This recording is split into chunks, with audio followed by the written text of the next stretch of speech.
The views expressed on the Warren and Bradley Show are not necessarily those held by the hosts, Warren and Bradley, nor those of the proprietors of the website, warrenandbradley.com. 5, 4, 3, 2, 1, fire!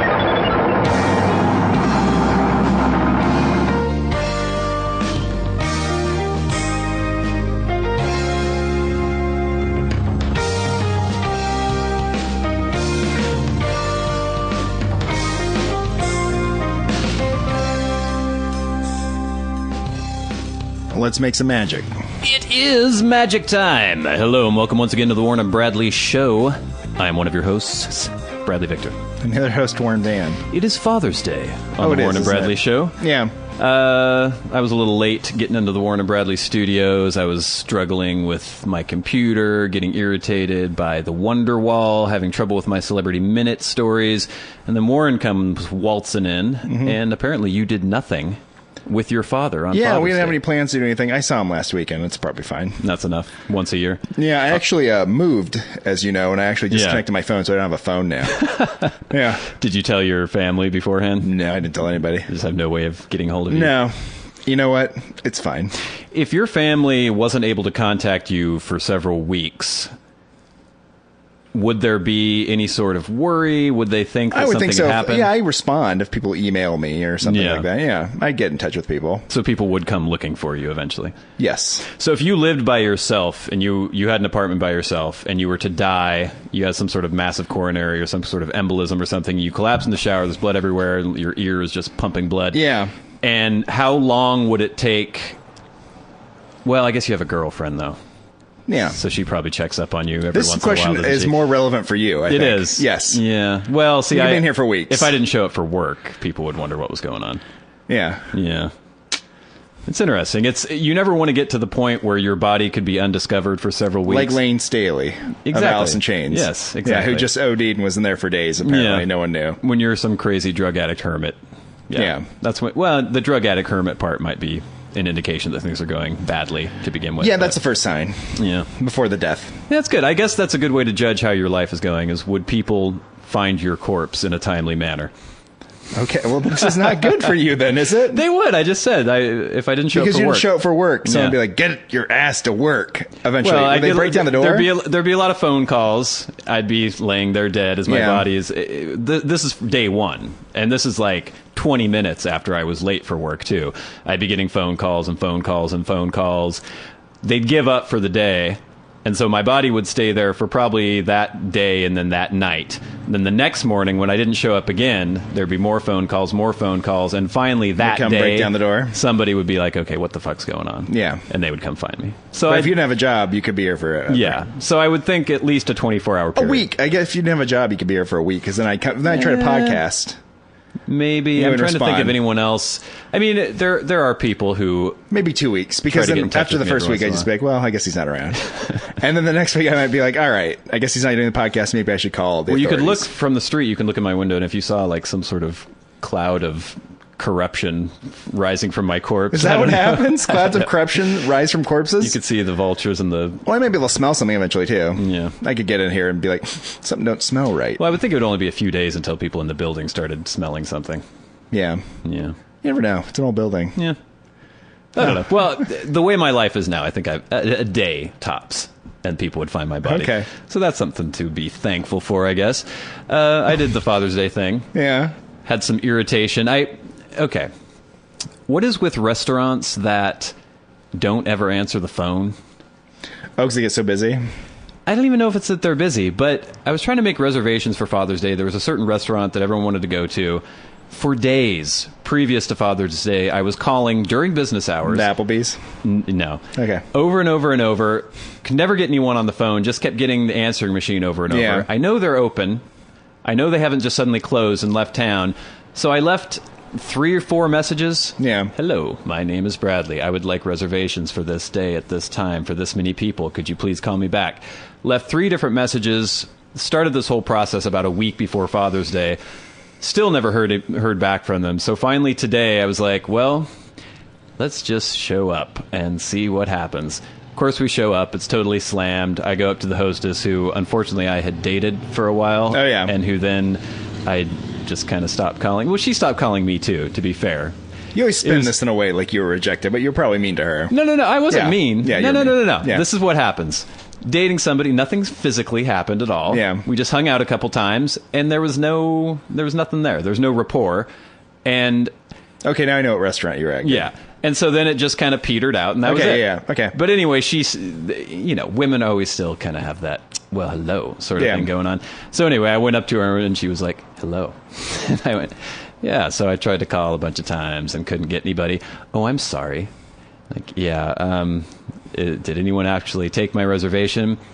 Doesn't look like it. How long is the wait going to be? Oh, at least 2 hours. 2 hours? Yeah, well, I walked by this restaurant actually before it opened. It opens late. Yeah. For some reason, for a breakfast restaurant on the weekends. And I walked by right as it was opening this morning, just coincidentally. And there were people just like mobbing the building. Milling about, just like and they're going to pound their way in. Well, it was weird because on Mother's Day, it seemed completely dead. I don't know what the deal is. Yeah. That's odd. So then we were wandering around downtown for 2 hours. Well, for a town that has like a ridiculous amount of restaurants per capita, I couldn't think of anywhere to go downtown. I thought of a couple places, and of course we'd go there, and there's just mobs of people everywhere. So finally, we ended up going to this brewery, the Chuckanut Brewery. Oh yeah, kind of down the heart of Bumtown down there, your way. I had never been there. It was actually pretty good. I had a Reuben there once. It was all right. I had a Reuben, yeah. Did you really? It wasn't as good as like a Cantor's Reuben from the Fairfax district in L.A., but it was it's one of the better Reubens I've had. It's okay. I actually was down there in that area yesterday, and I couldn't think of a place. I was like, I need to get something to eat. And I was kind of wandering around, and I ended up wandering down to the teriyaki place that's down there. Oh, yeah. I've never been there because it doesn't look good. Well, of course, one time, a year ago, I had wandered by there, and they were having some sort of fight in Korean in there, yelling at each other. And so I was like, I can't go in there now. Yeah. Like the family's having a fight. And that was the only time I had ever even attempted to go there. And I went in there, and it was pleasant. People seemed happy to see me, and I had some teriyaki. It was fine. Yeah, we live in a town, the town of Bellingham, that has tons of restaurants. Most of them are horrible. It's weird. It's like this kind of pseudo foodie city, but the food all sucks. There's a bunch of places that are really popular with people, and then you go there, you're like, oh, well, there's always people here. It's always packed. People rave about this place, so it must be decent. You go there, the food's horrible, the service is horrible, it's way overpriced, and you wonder what's going on. Like, if this were Portland, a city that actually has a really good food culture, these restaurants would not survive longer than a couple weeks. Yeah. It's very strange. It does tend to be bad, overpriced food, and that's something me and other friends have discussed this in the past, too. It's very odd, especially in a place where there isn't a lot of high-income earners. No. It's a service economy with a lot of low-income people going to restaurants that aren't very good and paying a pretty high price for the food. Yeah, it's kind of disappointing. Yeah, we've talked about this before, I think. That's why when you do find a place that just has basic good food at a reasonable price, you become very devoted to that place. Like Jimmy John's. Yeah. Or Applebee's for you. Or, I've never been to Applebee's in my life. You're the Applebee's boy. I was going to say the Bagel Rate. Oh, yes, the Bagel Rate. That's right. Have you ever been there? I've been there quite a few times. Yeah. So where did you get into? You got into that Chuckanut place, and that was easy to get into? We went to the brewery. We were there right as the doors were opening. So you got right in? Yeah. Oh, that's good. We were fine. There was nobody in there. Because, I'm not a person that will wait to go to a restaurant. Neither will I. And this is the other thing, that even when it's not Father's Day or Mother's Day, and you go to the breakfast places on the weekend at about 10 o'clock or 10:30, it's like, why don't you wait on that sidewalk for an hour and a half? Yeah. And then you can come in and have some, mediocre breakfast. I won't do that. I don't understand that. What I don't get is, on Mother's Day or Father's Day, days where everybody goes to brunch or lunch or whatever, there are still a bunch of places that aren't open. That doesn't make sense to me. It's like, if that was the one day you were going to open, actually for Mother's Day, my older brother was obsessed with going to this Chinese restaurant on Mother's Day, which is kind of odd. Yeah. But I'm like, all right, we could try that. So I called them during the week, and I'd seen on their website that it said they weren't open on Sundays, but I called and was like, are you going to be open for Mother's Day? What's Mother's Day? Yeah. It's a big holiday where everyone goes to lunch. We not open Sunday. I'm like, maybe you should think about that. And she's like, not open Sunday. Well, Thank you. This is the same place that got me my food in 2.5 hours, right? No. It's a different one? No. It's a different place. Oh. Dragon River. What? Dragon River. For those of you who don't live in Bellingham, I don't know. I live in Bellingham. I don't it's know on what that Cornwall. is. It's It's supposedly the place amazing. by the e-cigarette shop. Yeah. Okay. Yeah. That was a place that used to be a different restaurant that served every sort of ethnicity kind of food. This is supposedly very authentic, very good, like home-cooked kind of Chinese food. Maybe that's not the kind of Chinese food I want. Well, they do have like an American Chinese food section in the back of the menu for people like you who need their bright red pork. I knew a bright red sauce on some sort of like fried meat. Okay, so last week I wasn't feeling too great, but this week feeling a little better. Well, you know what? I wasn't feeling too good last week, and I listened to the episode from last week, and I was constantly like, and that was because I was having like horrible acid reflux for a few days. I was having some stomach issue. That's what it is. And it really just brought back the memory of how uncomfortable I was last week, because I kept like coughing. Was it weirdly. a traumatic experience for you? It was sort of, and I remember I was like, man, that Your cough did sound like that weird where you just have something it was like really painfully like coming up, right? And I was just like, I don't think I've ever had acid reflux. That's weird. Flux, yeah. flux, or heartburn. That's strange. Yeah, some people just don't get it. Yeah, but you don't. I mean, maybe you don't eat spicy stuff enough, or like giant cups of orange juice or something. Yeah, I don't know. Yeah, I don't know. I have had some weird things going on lately. Today, as I was trying to get ready to go meet the family for Father's Day brunch, I don't know if you can even see, but there's a little red dot on the side of my nose. Oh, yeah. You can see that? Oh, yeah. So this morning I get up, I was like gonna get in the shower, and I noticed this little red dot on my face. And I was like, is this a pimple? What is this? It didn't have like a head on it or anything. It just looked like a red dot. So I kind of like prodded at it a little bit. I was like, I don't know. There doesn't seem like there's anything in there. Went in the shower and like washed my face. Didn't wash very vigorously, I just get a little soap and rub it on there. Got out of the shower and started drying myself off, and suddenly I started noticing drops of blood all over the floor. I was like, what the fuck is this? Where am I bleeding from? And because I was all wet, I couldn't really tell because there was water dripping all over. And I finally look in the mirror, and this little red dot on my face, I'm not going to post a picture, it's just a red dot. If you can't imagine a red dot on the side of someone's nose, it was just flowing with blood, just oozing out all over, dripping all down my chin, got all over my chest, was dripping all the way down to like my crotch aisle area. It's like, what the hell? So I get a bunch of paper or toilet paper, and I'm trying to sop up all this blood. I hold it there for like 5 minutes. I just covered the microphone with my hand. And then take it off. It seems to hold for a second and then just starts oozing out again. This went on for like 45 minutes, where I'd try to put like a little dot of toilet paper on there. It would soak the toilet paper so much that then the dot of toilet paper would just start oozing down my face. It's like, what the hell's going on? I need like what are those called? A Band-Aid? Styptic pencils or whatever. Oh, the things that the fighters use? Yeah. Or they sell them for people like men who shave with straight razors or something. They get these, what the fuck are those called? What, razor burn? Styptic pencils, something. What do you, and you rub it on there and it like seals the wound? It's like why can't I think of what that's called? Again, I'm sure listener Jed will write in and let us know. But yeah, it's basically just stops the blood, or it causes blood to clot immediately.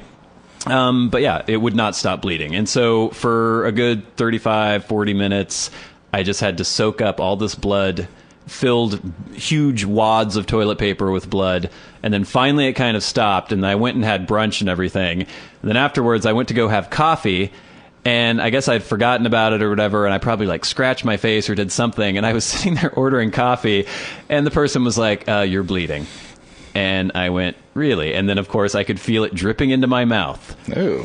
Can you imagine trying to serve somebody coffee and suddenly there's blood oozing out of their face? Yeah. And the weird thing about it is there's no obvious wound. It just looks like blood is just appearing out of nowhere and dripping into my mouth. It was ridiculous. It's probably the smoking. I don't think so. I'm normally not a bleeder. Like, I can get a huge gash and I'll just kind of, nothing, not much happens. Yeah. There's not a lot of blood going on. But I told you about that one time. I don't think we ever talked about it on the show, but there's one time in college, you see that little red dot on my hand. Yeah, I do see that dot. There's a red dot on my hand, listeners.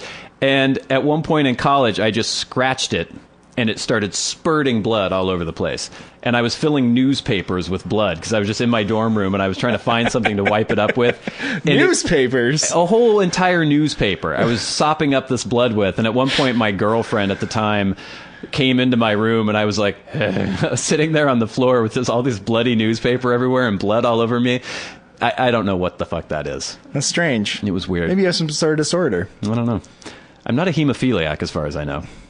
No, you know that by now. Yeah, I would think so. Hemophiliacs rarely get into their mid-30s, and then someone's Probably like not, diagnosed. yeah. You were an undiagnosed hemophiliac your entire life. Well, Just and been very lucky. I've battered and bashed myself and cut myself and smashed myself. I don't know how many times. So just occasionally, a bunch of blood just pours out of you. yeah. That's fine. I mean, Well, yeah, I mean, it doesn't happen very often, so it's not a huge handicap, I guess. But I just don't like the capriciousness of it. Like, why are these wounds suddenly deciding to are ooze you blood? afraid that this is going to happen any moment now? No, I mean, it's the last instance was the weird dot on my hand, and that was, what, like 18 years ago or something, or even longer? 20 years ago? No. It's like those cicadas that come out every 17 years. Yeah. Yeah. Yeah. Something like that. Yeah, it's weird. Wait another 18 years and you'll probably bleed to death on a corner somewhere. But that's not the only trauma my body suffered Oh, this week. God. What else happened? Okay, so the other day, I have my little routine now with my chicken breast fillets that I make for myself every night. Oh, yeah. I know about that. And often the routine goes, I get off work, I'm all dirty and everything. I work out. After I work out, I take a shower. And then after the shower, it's been warm lately, so I walk naked out of the shower, and I put on the skillet and put some olive oil in there and some rosemary. I want it to heat up. Yeah. So I'll be ready to cook my my chicken breast Are fillet. you taking notes, cooks at home? Yes. Yeah. Be naked. Be naked. Yeah. That's important, especially when you're by an open flame. Yeah. So I turn on the burner, and I hadn't put the skillet on there yet. And I mean, I was peripherally aware that the burner was on, but I'm just flipping and flopping all over the place and not really paying attention. And I sidled up to the stove and was standing there for a second as I was taking some spices off the spice rack, and suddenly went, "Ow!" My penis was at the perfect level to have been right next to the gas burner on my stove. Really? And was actually the tip was in the gas burner for a good, I don't know, however many seconds it takes before you notice that your penis is on fire. It hurt so fucking badly. Yeah. It didn't blister or anything, but it's all red and weird. Right in the tip, huh? Ugh, it's really painful. Huh. So don't cook naked. That's my number one tip for this week, especially around an open flame. Don't put your dick on a burner, even if it's just one of those electric elemental burners. No burners. There are no burners you should put your dick on. Apparently the penis is very sensitive to temperature variations. I discovered that. Yeah, the whole thing down there is. That's why it's always getting bigger and gets smaller and everything. Yeah. It should have got gigantic when you put it by a flame. That should have been your move. Maybe, hoping it's like one of those. Remember those weird sponge dinosaurs you'd get in those little eggs, and you put them in water? Yes. And they go raw and swell up really big. That's what you're hoping for? Yeah. No, well, I didn't do it on purpose. Sure, buddy. Whatever you say. There's a couple other disturbing incidences. I've mentioned before how I've been working in the hick town of Cedar Woolley recently. We've covered Cedar Woolley. The jewel of the Skagit River. Oh, I keep bashing my microphone again. Bear with me. So the job that we're doing is this government program where weirdos get low-interest loans to build a house. Yeah, they have to help out, right? They have to help out. They have to put in a certain amount of hours every week. They don't normally do much with us because we're doing the foundations and stuff, and it's kind of hands-off for them, but they do help out with certain things, like when we're pouring the footings and the foundations. For the most part, they're completely useless, and I would rather not have them around at all, especially the crop from the Cedar Woolley area. And we've talked before about the Crazy Hill people of the Skagit Valley. Granted, most of them are morbidly obese and probably have never done any sort of labor in their entire life. So you can expect them not to be particularly good at anything. But they're so fucking lazy. They're supposed to be helping out with these things, and they're supposed to put in a certain amount of hours a week, but they do absolutely nothing. Well, the problem is with the incentives that are involved. It's that they're required to put in a certain amount of hours. Yeah. Doesn't matter what the quality of their work is. Yeah, and it's not like they're going to get fired, you know? So there's no incentive for them to work, besides for, like, shame. But it's irritating, because I'm working my ass off, and they're like, ugh, this is hard. I need some water. And they'll go wander off, and they'll go drink their bottle of water, and they'll go have their cigarettes. They'll come back, and they keep... One guy just kept taking his gloves off and putting them on over and over and over again. Meanwhile, I'm like sweating buckets and going crazy trying to get this shit done. So this is just going on during the week. These people are there. I think they do stuff on the weekends too when we're not there. Yeah. Huh. Yeah. But it never ceases to amaze me how incompetent and lazy most people are when it comes to actual physical labor, because most people don't ever have to engage in actual physical labor. Yeah, especially, I mean, it's one of those things where you're not going to do it unless you have to do it. Yeah. I mean, I could see being on that job site too and be like, I'm not going to like bust my ass if I don't have to. It's the idea too that like, I don't like doing this. This is uncomfortable and it makes me tired. I'm like, yes, that's work. That's what work is. At least to me, that's what work is. And other people, I guess, don't think of it that way. Like, to me, a lot of other people are using their brains and stuff to work. Well, yeah, but if you're doing a physical job, that's what it is. It's being uncomfortable, and it's doing something that's strenuous and difficult for a long period of time. Yeah, but it's so weird how people just like unpleasantness. Oh my god! Like no, that's normal. It's not. I don't think it used to be normal. This is a distinction that that should be drawn here is the fact that you're like it's unpleasant and bad. I think this is a modern thing where people are so used to never being uncomfortable ever at all. We've talked about before how people are like, I feel hungry. Oh my god, I feel hunger. Like that's this crazy, horrible thing, and they can never experience hunger, so they have to shove food in their mouths immediately if there's any pang of hunger whatsoever. It's weird. But no, but the weird part is I think that you insist on like relishing and cherishing this pain. I don't and relish discomfort. But I think it's character building. When does it stop being character building and just gets to be like masochistic? Have we crossed that line yet? I probably have, but yes, that's what I think too. I haven't personally, but what I've experienced, other people would probably consider it masochistic. But I'm fine. So you really feel like it's character building at this point? I think so. You're like, this is very uncomfortable. I don't want to do this. I think it is a good skill. I don't even know if I'd call it a skill, but it's good conditioning to experience discomfort and realize that you can be uncomfortable for an extended period of time and you're not going to die. But it's also, or it's not the end of the world. It's something that you can do and you can get through it. I think it's a good lesson to learn, but it's also a good lesson to learn that at some point you like try to put yourself in a position where you're not in discomfort. Yes, but I'm not even talking about that in terms of, I'm going to work harder to get to a different place in life. I just mean on a day-to-day basis where people go through life like, it's not 70 degrees and air conditioned in here right now. I can't, this is intolerable. I can't, this is ridiculous. Or the idea people do work towards having things be more comfortable and easier. That's not like a weird thing to do. No, but to be completely intolerant of any discomfort ever in your life is ridiculous. Well, yeah, you can't get through life that way. Well, a lot of people do, I think. Well, then they should be happy, right? Yeah, but they're obnoxious, soft people. Whatever happened to stoicism? We've done this before. Hard stoicism. Like you? Hard, tough as nails, carved of oak.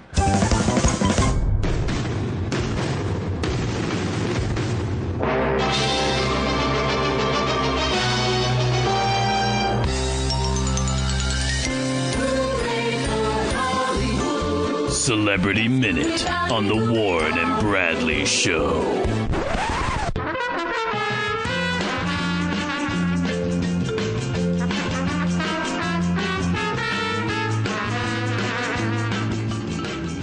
All right, Celebrity Minute on the Warren and Bradley Show. As I said before, I was having computer issues, all sorts of junk going on. Now I can't even get this stupid thing to open. What the hell's going on? Hello? Open. All right, there we go. First story. This is one that I guess, did you say your girlfriend tweeted this? Yeah, she just was reading this before I came over here. Apparently Robert Kraft, the owner of the New England Patriots, has accused Vladimir Putin of stealing one of his Super Bowl rings in 2005, which I wouldn't put past him at all. But apparently Putin has responded by saying that, well, actually, it was, I guess, his spokesman, Dmitry Peskov, said that the ring was actually given as a gift during Kraft's 2005 trip to St. Petersburg, and it remains in the Kremlin's library along with other state-accepted gifts. I had a theory about this. What is your theory, Warren? My theory was that they met. Yeah.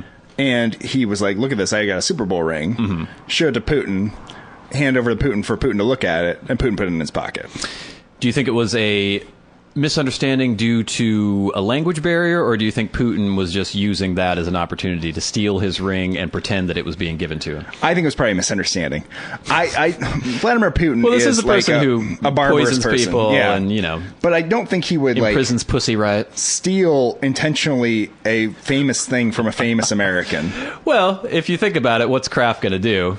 Well, that's the thing. That's what we got in that situation where he's like, can I have my ring back? And they're like, what? What are you talking about? You gave it to us? And he probably just like, fine, I'm rich. Well, I think apparently Kraft went along with it for a while, but it's only now that he's saying, actually, he just took it from me. I think that's probably what happened, right? You're probably right. Because I can't imagine any situation where he's like, look at this ring, and he's like, let me see that, and pulled it off Kraft's finger and took it and ran away with it. That doesn't make any sense. But I mean, it's also, he's a person that just steals from people and abuses people and does whatever he wants. If the people of Russia, if you can stop this man, you probably should. What does a Super Bowl ring even mean to someone in Russia? I mean, do they even give a shit about American football? That's the other thing too, right? It wouldn't really matter. Right? I mean, I guess it's gold. This is the ring for American football. But I mean, it's also he's not going to take it to a jeweler's and have them melt it down. He's like, I have another extra $100 now, or rubles or whatever. All right. Next story that isn't really a story. Bindi Irwin, Steve Irwin's daughter, victim of online death hoax. Don't worry, Steve Irwin's daughter Bindi is alive and well despite a jumbled internet search term making its way to the top of a hot search term list on Friday, suggesting that the 14-year-old daughter of the crocodile hunter had died. But actually the teen is A-OK. I don't know.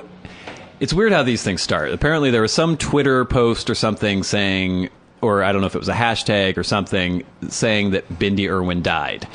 And somehow it gets retweeted, it gets picked up, and then suddenly people start searching for it, and then it trends in search engines. Well, then if you start searching for it, it pops up right away. Well, yeah, and then if you just start typing in Bindi Irwin, which I do on an almost daily basis, and then suddenly died, it's like when you're like, I wonder if this guy's gay, and you start typing his name, and then you have to see gay under it, and you're like, aha! Well, obviously he is, but you never even search to see. Well, the weird thing that happens whenever I do that is I hear about some beautiful woman. Yeah. So I'm like, I'm going to type her name into Google and see what she looks like. And it always auto-completes her name with feet at the end. Feet? Like people want to see the Are there a bunch of weird feet. Foot fetishes? This is what always happens when I'm doing Google. Can we talk about this? What the fuck is a foot fetish? What is that? It's just people they like their sexualized feet. Feet are gross and gnarly and weird. Well, not beautiful women's feet, apparently. I mean, they're fine. But I mean, I guess it's no different. Of all the body parts to be into, that's just weird. But I guess if you like legs, right? I mean, they're fine. I don't fetishize legs either. You're not attracted to legs? I mean, I like them. Oh, really? Nice. Oh, yeah, I like legs. I mean, but I don't be like, ooh, look at the stems on that. Really? Somebody's walking by. No, not really.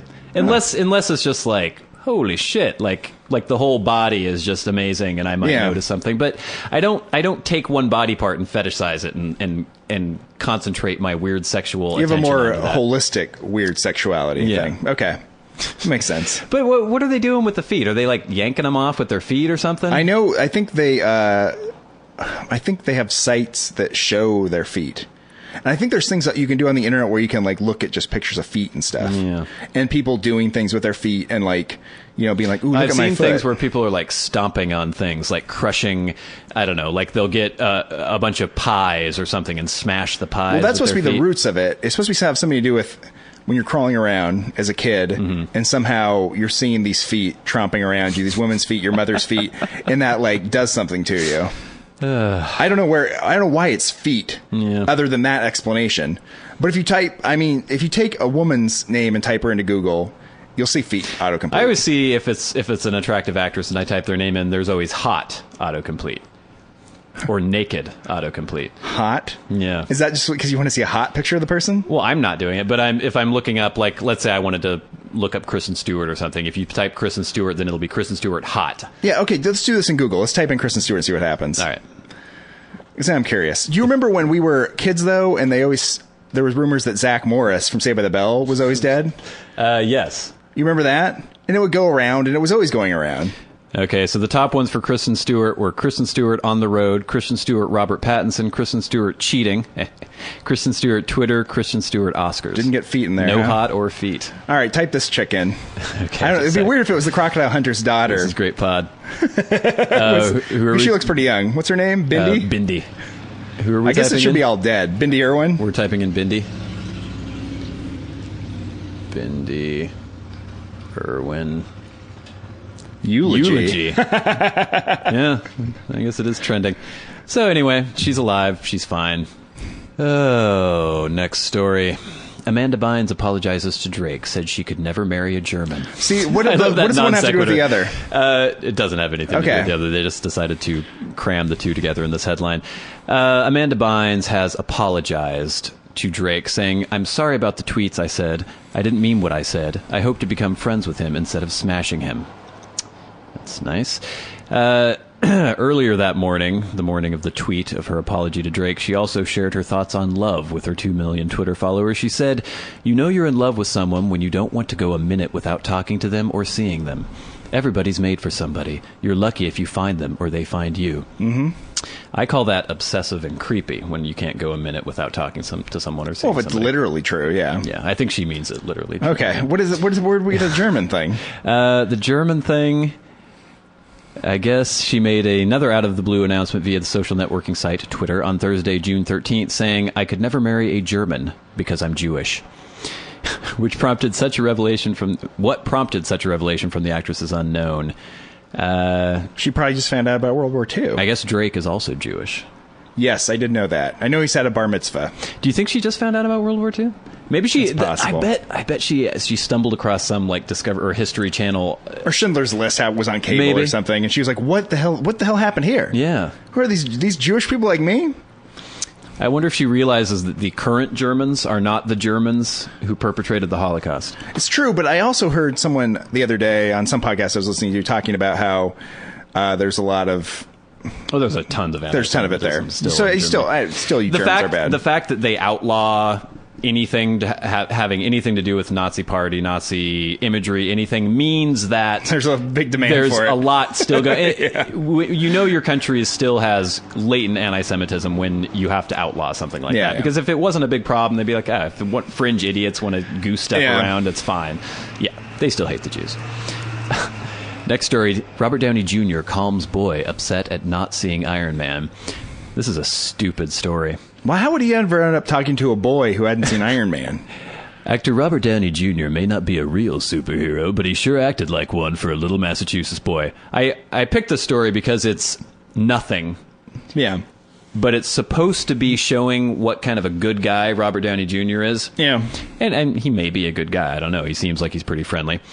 Heather Deno took her 1.5-year-old son, 1.5, Jackson, to watch filming for the movie The Judge, starring Downey in her hometown of Sunderland this week. Downey, star of the Iron Man movie, spotted the little boy and went over to say hello. Heather Dano told Jackson that Downey was Iron Man. Confused because of the lack of the trademark metallic red and gold suit, Jackson burst into tears. The actor put a comforting hand on the boy and calmed him. Heather Deno tells the Boston Globe that Downey was sweet and nurturing, and she could tell he's a dad. Okay, the 1.5-year-old... When you were 1.5, would you have any conception of who anybody was? I think the crime may have been related to something else. I mean... 1.5? Because if you were 1.5... You don't know what's going on. No. You're just like... Blah, blah, Are they bringing blah. a 1.5-year-old to Iron Man? And the other thing is, it's like, the 1.5-year-old apparently knows who Iron Man is, and he sees that he doesn't have a suit on, and he gets upset. I think what happened is there's a 1.5-year-old baby who can't even talk yet, I'm sure. She's like, look, this is Iron Man. He has no conception of what she means, but Robert Downey Jr. came up smirking and like, and he just started crying because he freaked him out. Because that's what 1.5-year-olds do. They cry a lot. Yeah. But good for Robert Downey Jr.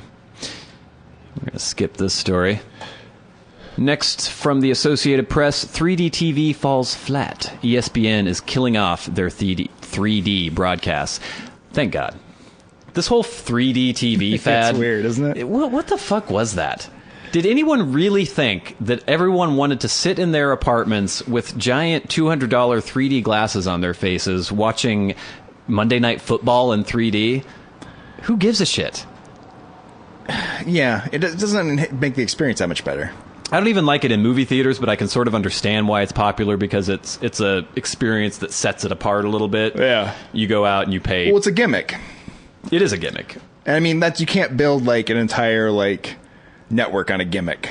Apparently, ESPN says that the decision is a sign that 3D ecosystem is not healthy. There's not enough demand for 3D TV. That's a weird thing to say. But 3D electronics ecosystem. manufacturers were pushing this so hard for a few years. Like every TV had to be 3D compatible, and nobody cared. Nobody bought it's them. the perception, though, in the boardroom. Yeah. You're talking to an old white guy. Yeah. And he's like, you know what? What's next? We missed high definition television. We missed color. He's working at some electronics company. He's like, what? We want to be on the cutting edge of the next thing. And they're like, well, they've been showing things in 2 dimensions the last few years. We're thinking about going 3. And he's like, yeah, we got to do it. Let's push it. Let's get ahead of this thing. Nobody cares, though. Nobody wants it. Well, it started with Avatar. Avatar became amazingly successful and popular, and so people But it's thought, unrelated to the 3D. I know. Yeah, that's the thing. It's like it's a correlation causation situation. Well, good riddance. It's like 3D the thing. TV. It's like the idea that Shia LaBeouf brings people into the movie theater because he was in Transformers. And that's enough for Celebrity Minute this week. Do it again because you started too quick. And this is enough for Celebrity Minute this week. I think so. All right, good.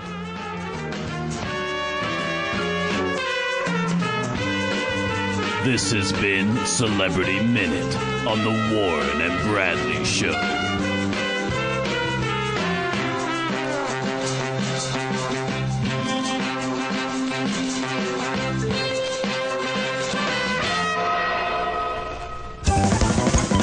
So as you know, I moved. I do know that. I haven't moved very far. No. It's a few blocks. But it's sort of... I'm in a different neighborhood now, sort of. Yeah. It's a different area. Uh-huh. So I've had to transfer my allegiances for as far as convenience stores. Oh. I used to go to the Cornwall Corner Store, who had an interesting cast of characters. You know, the weird owner man. It's a really weird convenience store. There's the drunk guy. There's a homeless guy that worked there for a long time. A lot of fun-loving people that are friendly to you, you know. Yeah. Now I'm in a different one in Bellingham. Yeah. That's... The only person that ever seems to work there is an old Asian woman. I think she's Korean or something.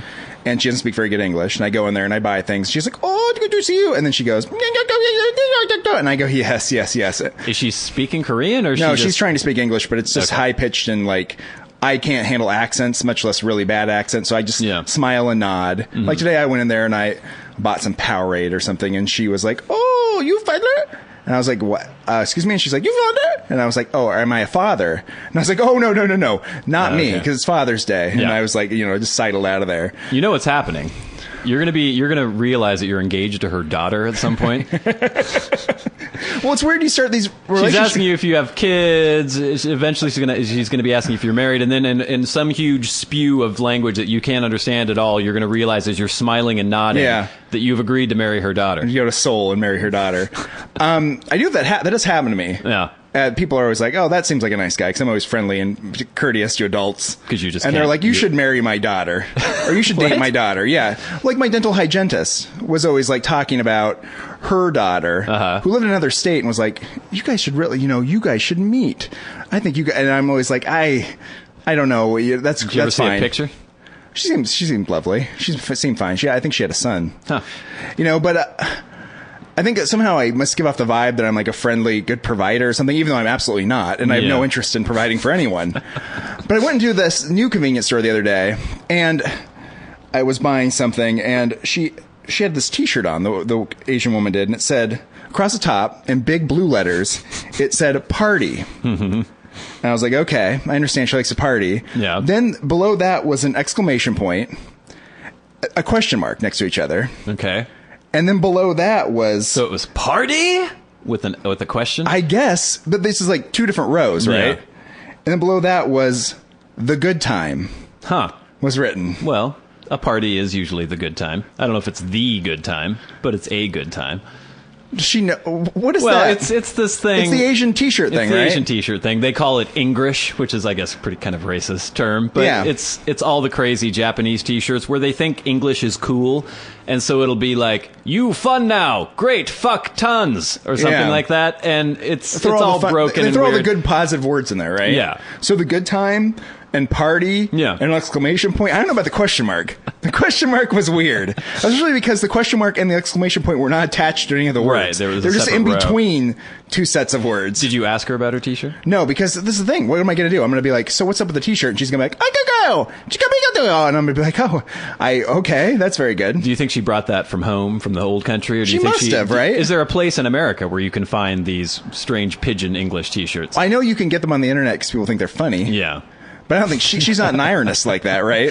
She's just a Korean woman that's like running like a convenience store. The thing I love is that we feel all superior and everything, like, haha, look at these ridiculous little Asians with their crazy T-shirts. But then how many fucking idiot white people get Chinese character tattoos that are just completely fucked up? Yeah. So I'm sure that for every website with English phrases where we're making fun of the Asians, there's 10 websites where Asian people are posting ridiculous tattoo pictures. The tattoos of like, I suck dick is like their like little logo on their arm or something. Like it means strength. Yeah. No, it means you suck dick. Yeah. You suck dick all day long. It's a strange phenomenon though, right? I don't know. Do you think she ever thinks about it? I don't know. I mean, she could be the kind of person. I mean, my dad someone will just give him a T-shirt, or he'll find a T-shirt on the ground or something, and he'll just put a T-shirt on. It doesn't matter what it is or what it says. I do that too. I mean, and he can read, ostensibly. Yeah. So I think he would know what the T-shirt said, but he doesn't care what it says. So she might just be like, party? The good time? Sure. Party! Whatever. The good time? I know my brother always gets a bunch of T-shirts because he plays in like basketball tournaments and stuff. And he gave me some shirts once, and I had one that was something for some sort of like Christian basketball tournament, and I would just wear it around because I didn't care. And people give me a lot of like, what's going on there? It is weird to think that people will, I mean, I guess it makes sense, that people will assume that whatever T-shirt you're wearing, you have some sort of connection. Like if it's advertising a music festival, you must have gone to that musical festival or something, or if it's for a particular restaurant or establishment, like the Hard Rock Cafe in Columbus, Ohio. Right, exactly. You've been there. Do you own the Hard Rock Cafe in Columbus, Ohio? But I used to have shirts that I would just get at Goodwill or Value Village, and I would just wear them, and they have weird things like that on there, and I get them for 50 cents, and then people would be like, you went to that lake? I was like, I don't even know where this lake is. I just have this T-shirt. And I actually stopped wearing shirts like that because I didn't like having the discussion. Because I don't want to get into it and just be like, no, I'm just like cheap, and I bought a cheap T-shirt, and this like covers my body. I don't think I've ever purchased a T-shirt at an event. I don't think I've ever done that. I remember, I think what soured me on this is when I was a child, we went to Mount St. Helens. Oh, yeah. And I was really excited about Mount St. Helens. It's like, oh my God, we're going to see the volcano. And we got these shirts, and at the time, there were these great, like, ringer T-shirts with the contrasting collar and cuffs. It's a T-shirt, a crew neck T-shirt, but good-looking T-shirt. And my head was too big to fit through the neck hole in the T-shirt. Oh, yeah, your weird head. Yeah, that's a problem. So I remember, I don't know how old I was, probably like 4 or 5 or something. And my head has probably been the same size my whole life, but when I was 3 years old, it looked morbidly out of proportion to the rest of my body, but now it fits my body perfectly. In fact, it might even be too small for my body now. But at the time, it was just ridiculous, weird alien freak head. Yeah. And I was really excited because my parents didn't really buy us things like that very often, and it was a really exciting thing to get this Mount St. Helens T-shirt. My brother put his shirt on, and he looked all smug, prancing around in it. With his normal-sized head. With his normal-sized head. And so I can remember struggling for a good 10 minutes, just trying to shove my head through that fucking head hole. But it was because it had that, like, separate color, different color, right? Yeah, and it didn't have a lot of give to it. It well, wasn't those things they're thicker than the rest of the shirt. Yeah. Oh, that's tough. It was so disappointing. You know why I don't ever buy into those shirts? Because every time I go to a place like that, like I know when the girlfriend and I were in Northern California recently, and we were driving through the trees, right? Yeah. And of course, there's shirts there about, look at you drove through a tree, buy the shirt. Right. You always look and you're like, what a markup on this thing. You know what I mean? Well, how much was the shirt that tells you? The shirts in those situations are always, at the bottom of is going to be $20, right? Yeah. For a novelty T-shirt like that, like Hanes T-shirt. And it's a shitty Hanes T-shirt that costs $1. Yeah. With some like iron-on thing on it, and I don't know, something about me. Maybe it was like Dutch blood, but I can't do it because I'm like, this isn't worth it. Well, and who gives a shit if you drove through the fucking tree? Well, that's the other thing. It's like, I remember I drove through. Yeah. And it's not like, and when you're going to wear like a weird novelty T-shirt about driving through a tree. You wear it to a job interview. And, you drove through that tree? You drove through that tree? You're hired. And the other thing is, we drove through 2 trees, of course. Yeah. So it's like, what am I going to buy 2 shirts? One for both trees? Yeah. Or even, I guess maybe the only thing I would buy, maybe a magnet. Those are reasonably priced. And those are good memory. Yeah, but then you're going to be a guy with magnets. You don't like want to be a magnets? guy with magnets? Actually, I think I might be a guy that likes magnets. It's like the spoon. My grandma used to do the spoon thing. The spoons are weird. It's all about the spoons. My mom had the spoons. And who decides what spoon is the official state spoon? Is there like a state spoon commission? I don't think there is. I just think that like what if there's rogue competing spoon spoons? makers. I think there are just like a lot of spoon makers around there making like the Iowa spoon. Well, because my grandma would talk about it like, oh, I got the Wisconsin spoon. It's like, is that the Wisconsin spoon? I assume you must adopt a brand. Maybe. And they have a certain style of spoon. Because I know my mom had a bunch of state spoons too, and like some spoon holder was like she hanging had this on the thing, wall. this like slotted wooden thing on the wall where all the spoons, and I remember there were several empty spaces. Yeah. And she hadn't filled them yet. And this was before you could just like order state spoons on the internet. Isn't that weird that those exist? Weird. That people are like hanging spoons from their wall? Yeah. I guess it's something to do. I guess. I can think of a lot of better things to do, though. You know, I'm still trying to go to all the states, of course. Yeah. But I'm not bothering to buy spoons when I get there. If I'm there, I'm there. I knew someone who would get dirt from places he had visited and put them in little jars. Yeah. No, it's just trouble, right?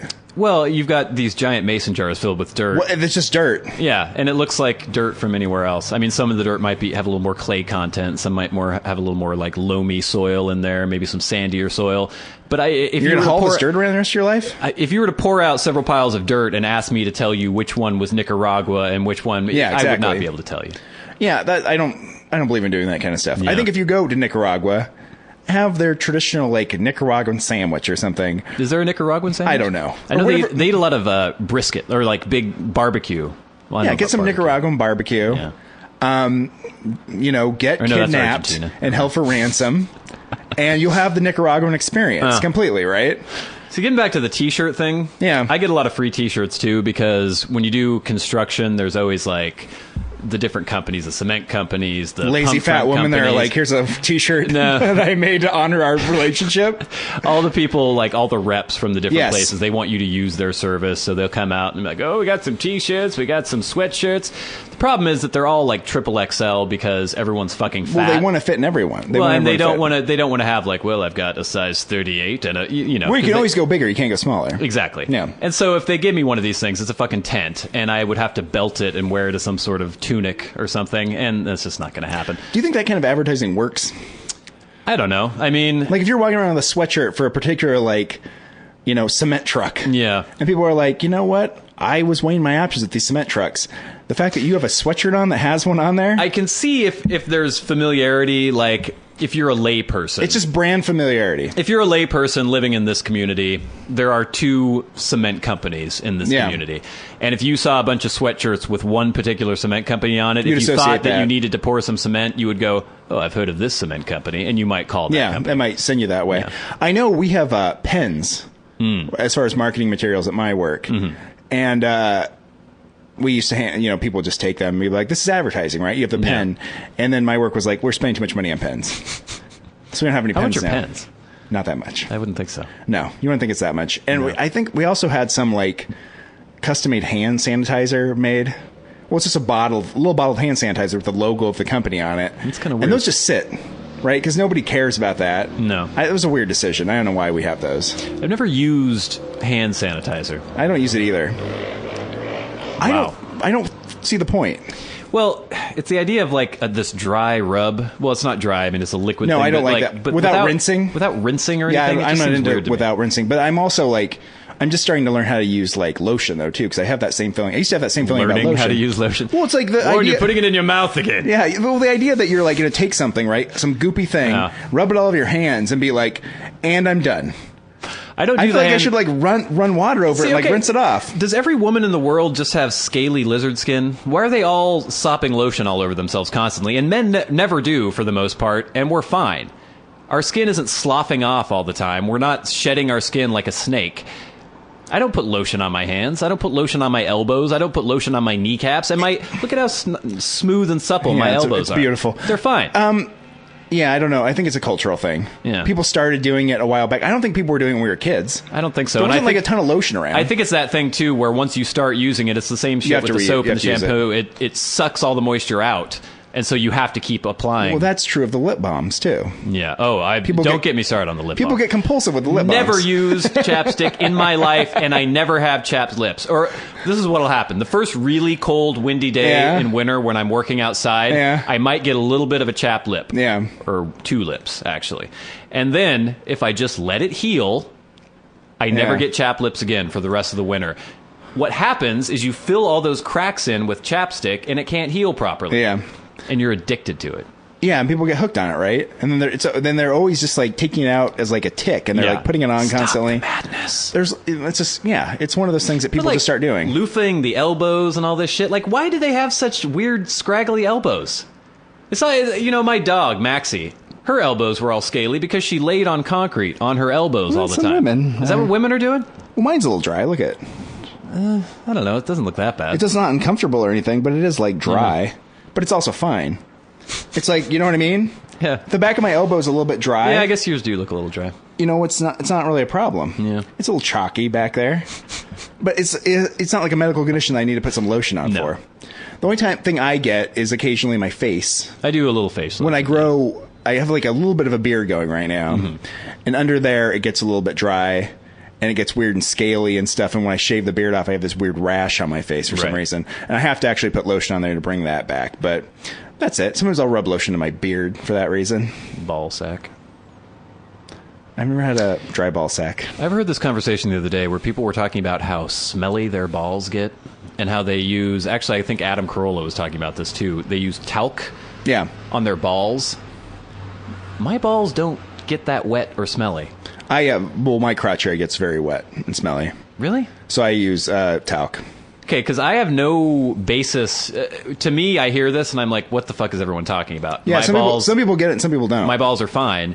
And everyone else was like, oh, yeah, I know what you're talking about. Yeah, and I was completely left out of the conversation. It's a thing. It's just that whole area down there. Yeah. There's the underball, in between the legs, taint area. And I run hot, as Adam Carolla does too, where I sweat at any heat at all. And that area is so warm in there and so hot and just starts pouring sweat. Really? Yeah.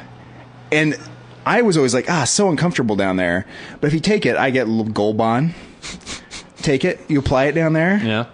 It solves everything. This is weird. This is a whole new dimension of the world. It's a little medicated tinkle. It's opening up to me. No, if you talk to... Sometimes you'll mention it to people and people are like, oh yeah, I got that thing. But I don't think I had it when I was like a kid or anything, but I have it now. That's so weird. My balls are pretty much dry all the time.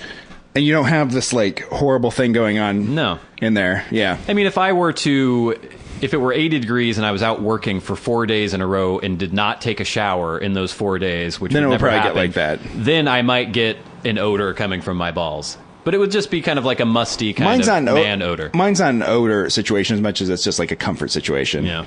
Yeah. The weird thing is, how do you go about applying it down there? I don't know. Exactly. You just shake it on there?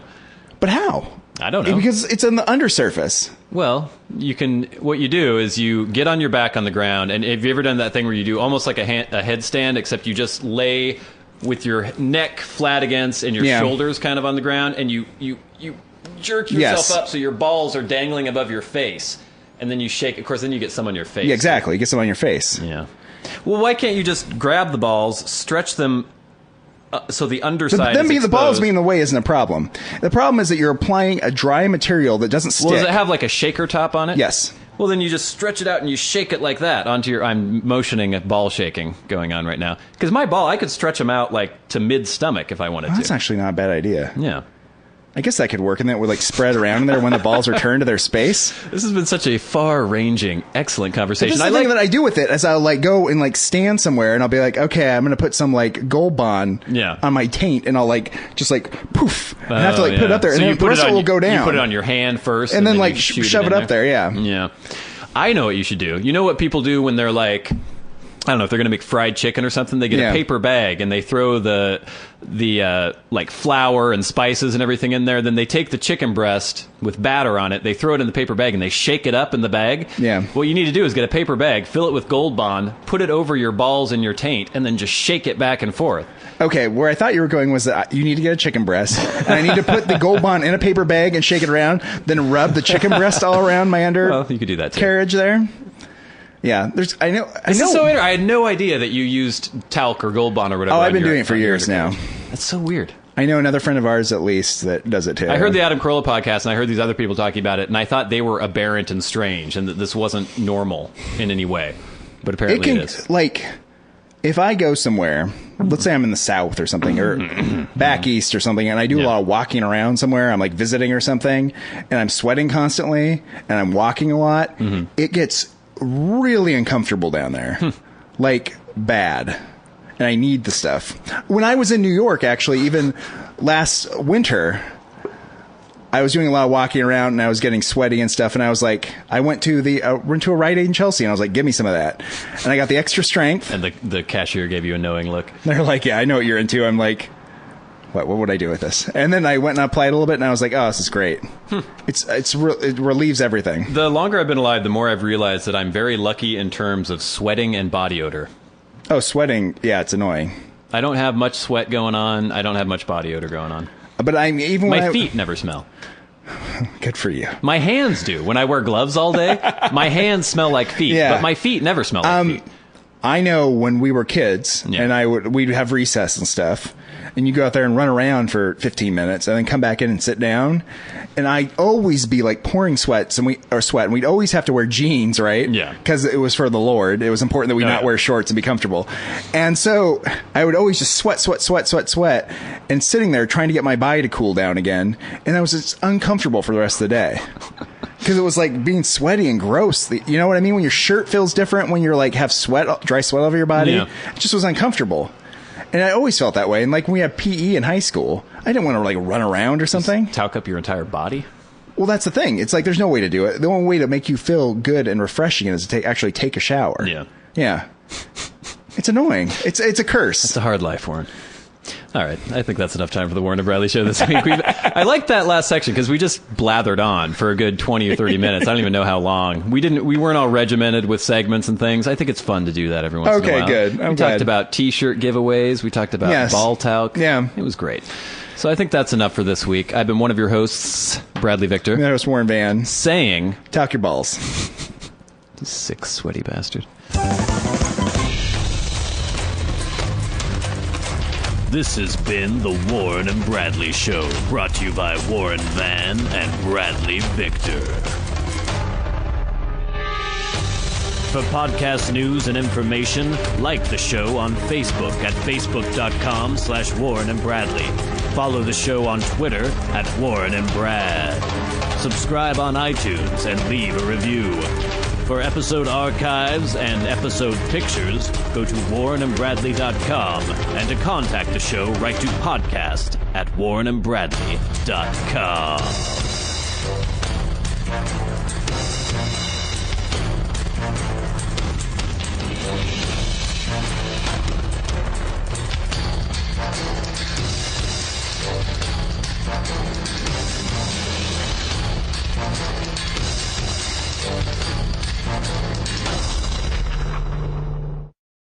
Way. I had never been there. It was actually pretty good. I had a Reuben there once. It was all right. I had a Reuben, yeah. Did you really? It wasn't as good as like a Cantor's Reuben from the Fairfax district in L.A., but it was it's one of the better Reubens I've had. I actually was down there in that area yesterday, and I couldn't think of a place. I was like, I need to get something to eat. And I was kind of wandering around, and I ended up wandering down to the teriyaki place that's down there. Oh, yeah. I've never been there because it doesn't look good. Well, of course, one time, a year ago, I had wandered by there, and they were having some sort of fight in Korean in there, yelling at each other. Yeah. And so I was like, I can't go in there now. Yeah. Like the family's having a fight. And that was the only time I had ever even attempted to go there. And I went in there and it was pleasant. People seemed happy to see me, and I had some teriyaki. It was fine. Yeah, we live in the town of Bellingham, that has tons of restaurants. Most of them are horrible. Yeah. It's weird. It's like this kind of pseudo foodie city, but the food all sucks.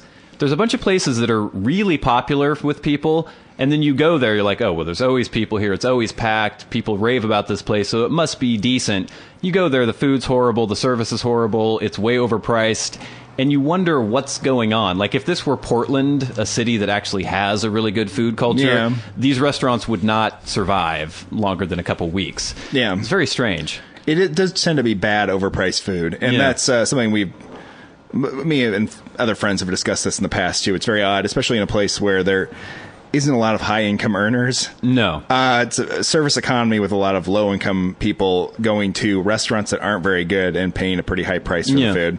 Yeah, it's kind of disappointing. Yeah, we've talked about this before, I think. That's why when you do find a place that just has basic good food at a reasonable price, you become very devoted to that place. Like Jimmy John's. Yeah. Or Applebee's for you. Or, I've never been to Applebee's in my life. You're the Applebee's boy. I was going to say the Bagelry. Oh, yes, the Bagelry. That's right. Have you ever been there? I've been there I quite thought a few so. times. Yeah. So where did you get into? You got into that checking out place and that was easy to get into? We went to the brewery. We were there right as the doors were opening. So you got right in? Yeah. The views expressed on the Warren and Bradley Show are not necessarily those held by the hosts, Warren and Bradley, nor those of the proprietors of the website, warrenandbradley.com. 5, 4, 3, 2, 1, fire!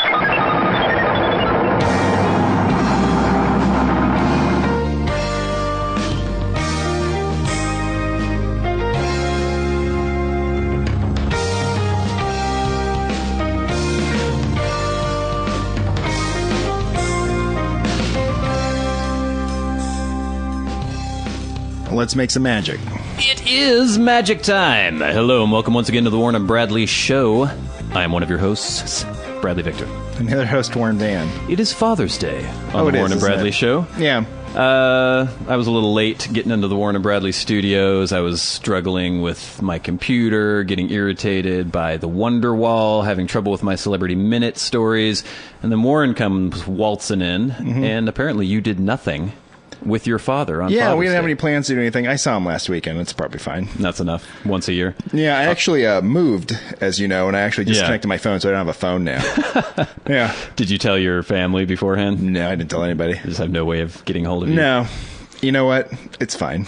If your family wasn't able to contact you for several weeks, would there be any sort of worry? Would they think that I would something think so. had happened? Yeah, I respond if people email me or something like that. Yeah, I get in touch with people. So people would come looking for you eventually. Yes. So if you lived by yourself and you had an apartment by yourself and you were to die, you had some sort of massive coronary or some sort of embolism or something, you collapse in the shower, there's blood everywhere, and your ear is just pumping blood. Yeah. And how long would it take? Well, I guess you have a girlfriend, though. Yeah. So she probably checks up on you every This once in a while. question doesn't is she? more relevant for you, I think. It is. Yes. Yeah. Well, see, You've been here for weeks. If I didn't show up for work, people would wonder what was going on. Yeah. Yeah. Oh, that's We were good. fine. There was nobody in there. Because, Even- you know, I'm not a person that will wait to go to a restaurant. Neither will I. And this is the other thing, that even when it's not Father's Day or Mother's Day, and you go to the breakfast places on the weekend at about 10 o'clock or 10:30, it's like, why don't you wait on that sidewalk for an hour and a half? Yeah. And then you can come in and have some, like, mediocre breakfast. I won't do that. I don't understand that. What I don't get is on Mother's Day or Father's Day, days where everybody goes to brunch or lunch or whatever, there are still a bunch of places that aren't open. That doesn't make sense to me. It's like if that was the one day you were going to open. Actually, for Mother's Day, my older brother was obsessed with going to this Chinese restaurant on Mother's Day, which is kind of odd. Yeah. But we're like, all right, we could try that. So I called them during the week, and I'd seen on their website that it said they weren't open on Sundays. But I called and was like, are you going to be open for Mother's Day? What's Mother's Day? Yeah. It's a big holiday where everyone goes to lunch. We not open Sunday. I'm like, maybe you should think about that. And she's like, not open Sunday. Thank you. This is the And same hangs up place the phone. that got me my food in 2.5 hours, right? No. It's a different one? No. It's a different place. Oh. Dragon River. What? Dragon River. For those of you who don't live in Bellingham, I don't know. I live in Bellingham. I don't it's know on what that is. Cornwall. It's supposedly it's the place amazing. by the e-cigarette shop. Yeah. Okay. Yeah. That was a place that used to be a different restaurant that served every sort of ethnicity Right. kind of food. This is supposedly very authentic, very good, like home-cooked kind of Yeah, Chinese that's food. not. Maybe that's not the kind of Chinese food I want. Well, they do have like an American Chinese food section in the back yeah. of the menu for people Yeah. like you who need their bright red pork. I knew a bright red sauce on some sort of like fried meat. Okay, so last week I wasn't feeling too great, but this week feeling a little better. Well, you know what? Got I out wasn't and feeling about. too good last week, and I listened to the episode from last week, and I Yeah. was constantly like, And that was because I was having like horrible acid reflux for a few days. I was having some stomach issue. That's what it is. And it really just brought back the memory of how uncomfortable I was last week because I kept like coughing. Was it weirdly. a traumatic experience for you? It was sort of. And I remembered I was like, man, Your cough did sound like that weird where you just have something it was like really coming up and it was painfully like coming up, right? And I was just like, yeah. It's interesting. You never want to get to the point where your body could be undiscovered for several weeks. like Lane Staley of Alice in Chains. Yes, exactly. Yeah, who just OD'd and was in there for days, apparently. No one knew. When you're some crazy drug addict hermit. Yeah. That's what, well, the drug addict hermit part might be an indication that things are going badly to begin with. Yeah, that's the first sign. Yeah. Before the death. Yeah, that's good. I guess that's a good way to judge how your life is going, is would people find your corpse in a timely manner? Okay, well, this is not good for you then, is it? They would. I just said if I didn't show because up for you work. didn't show up for work, someone would be Yeah. like, "Get your ass to work." Eventually, Well, would they break down the door? There'd be a lot of phone calls. I'd be laying there dead as my body is. This is day one, and this is like 20 minutes after I was late for work too. I'd be getting phone calls and phone calls and phone calls. They'd give up for the day. And so my body would stay there for probably that day and then that night. And then the next morning, when I didn't show up again, there'd be more phone calls, and finally that come day, break down the door. Somebody would be like, "Okay, what the fuck's going on?" Yeah. And they would come find me. So But if you didn't have a job, you could be here for yeah. So I would think at least a 24-hour a period. week. I guess if you didn't have a job, you could be here for a week. Because then I try to podcast. Maybe. You I'm would trying to think respond. of anyone else. I mean, there are people who... Maybe 2 weeks, because Try to get then in touch after the with me first every week, I once just in be a like, well, I guess he's not around. And then the next week, I might be like, all right, I guess he's not doing the podcast. Maybe I should call the Well, you could look authorities. from the street. You can look at my window, and if you saw like some sort of cloud of corruption rising from my corpse... Is that what happens? Clouds of corruption rise from corpses? You could see the vultures and the... Well, I might be able to smell something eventually, too. Yeah. I could get in here and be like, something don't smell right. Well, I would think it would only be a few days until people in the building started smelling something. Yeah. Yeah. You never know. It's an old building. Yeah. I don't know. Well, the way my life is now, I think a day tops, and people would find my body. Okay. So that's something to be thankful for, I guess. I did the Father's Day thing. Yeah. Had some irritation. Okay. What is with restaurants that don't ever answer the phone? Oh, because they get so busy? I don't even know if it's that they're busy, but I was trying to make reservations for Father's Day. There was a certain restaurant that everyone wanted to go to. For days previous to Father's Day, I was calling during business hours. The Applebee's? No. Okay. Over and over and over. Could never get anyone on the phone. Just kept getting the answering machine over and Yeah. over. I know they're open. I know they haven't just suddenly closed and left town. So I left 3 or 4 messages. Yeah. Hello, my name is Bradley. I would like reservations for this day at this time for this many people. Could you please call me back? Left 3 different messages. Started this whole process about a week before Father's Day. Still never heard back from them. So finally today I was like, well, let's just show up and see what happens. Of course we show up. It's totally slammed. I go up to the hostess, who unfortunately I had dated for a while. Oh, yeah. And who then I just kind of stopped calling. Well, she stopped calling me too, to be fair. You always spin was- this in a way like you were rejected, but you're probably mean to her. No, I wasn't Yeah. mean. Yeah, no, you're mean. no. Yeah. This is what happens. Dating somebody, nothing's physically happened at all. Yeah. We just hung out a couple times, and there was nothing there. There's no rapport. And Okay, now I know what restaurant you're at. yeah. And so then it just kind of petered out, and that was Okay, it. yeah, okay. But anyway, women always still kind of have that, well, hello sort of Yeah. thing going on. So anyway, I went up to her, and she was like, hello. And I went, yeah. So I tried to call a bunch of times and couldn't get anybody. Oh, I'm sorry. Like, yeah, did anyone actually take my reservation? Doesn't look like it. How long is the wait going to be? Oh, at least 2 hours.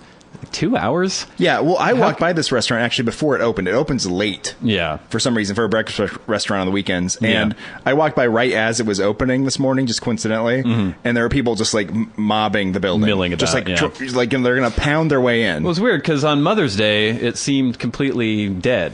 I don't know what the Really? deal is. Yeah. That's odd. So then we were wandering around downtown. For 2 hours? Well, for a town that has like a ridiculous amount of restaurants per Yeah. capita, I couldn't think of anywhere to go downtown. I thought of a couple places, and of course we go there, and there's just mobs of people everywhere. So finally, we ended up going to this brewery, the Chuckanut Brewery. Oh, yeah, kind of down the heart of Bumtown down Yeah. there. You're